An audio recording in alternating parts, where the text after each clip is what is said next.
पालघरमध्ये वृद्ध महिलेला डॉक्टरनं चिरडल्याची घटना घडली। तारापूर अणुविद्युत केंद्र रहिवासी संकुलमधील ही धक्कादायक अशी घटना सध्या समोर येते आहे। गाडीवरचं नियंत्रण सुटल्यानं रुग्णालयातून बाहेर येणाऱ्या महिलेला चिरडण्यात आलाय। वृद्ध महिलेला जवळपास 15 ते 20 फूट फरफटत नेल्याची माहिती सुद्धा समोर आल्याचं समजतंय। पालघरमध्ये हा धक्कादायक असा प्रकार घडलेला आहे। एका डॉक्टराकडून या वृद्ध महिलेला चिरडल्याची घटना घडली आणि या घटनेविषयी अधिकची माहिती जाणून घेऊयात। आमचे प्रतिनिधी जितू पाटील सध्या आपल्यासोबत आहेत।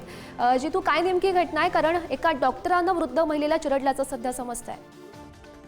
नक्कीच गौरी, बोईसरच्या छायालता विश्वनाथ आरेकर या 73 वर्षीय महिला आपल्या पतीच्या उपचारासाठी बोईसरमधील त्याच रुग्णालयात आज दुपारच्या सुमारास गेल्या होत्या।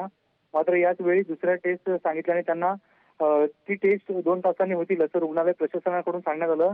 याच वेळी या वृद्ध महिला रुग्णालयाबाहेर पडत असताना या रुग्णालयातील एका डॉक्टरच्या गाडीने त्यांना चिरडल्याची धक्कादायक माहिती जी आहे ती आता समोर आलेली आहे।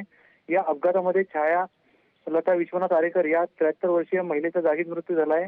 के.ए. दास यांच्या गाडीने या महिलेला चिरडल्याची माहिती जी आहे ती समोर आली आहे आणि या घटनेचा सीसीटीव्ही देखील आता समोर आला आहे। महिलेच्या मृत्यूस कारणीभूत ठरल्या प्रकरणात सदर डॉक्टर के.ए. दास यांच्यावर बोईसर जवळील तारापूर पोलीस ठाण्यामध्ये गुन्हा दाखल करण्यात आला आहे आणि सध्या या घटनेचा तपास जो आहे तो पोलीस करत आहेत। गौरी, नक्कीच जितेंद्र, धन्यवाद दिलेल्या सविस्तर माहितीसाठी।